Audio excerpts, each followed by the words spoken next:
Welcome to a minute of mind-blowing knowledge. Today, we delve into the fascinating world of artificial intelligence. The term was first coined in 1955 during the Dartmouth Summer Research Project.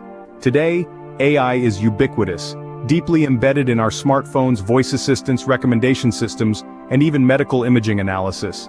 The global AI market is surging, projected to hit a staggering $190.61 billion by 2025. AI's capabilities are vast, outshining humans in tasks like playing chess or Go, analyzing extensive data sets, and identifying patterns. It's a game-changer in fields like healthcare, finance, and law, aiding in diagnosing diseases, fraud detection, and legal research. But it doesn't stop there. AI's creative side can generate art, music, and various creative content, displaying its ever-expanding potential. So the next time you use your smartphone, remember, you're interfacing with an AI, a technology that's transforming our world. See you in the next minute of mind-blowing knowledge.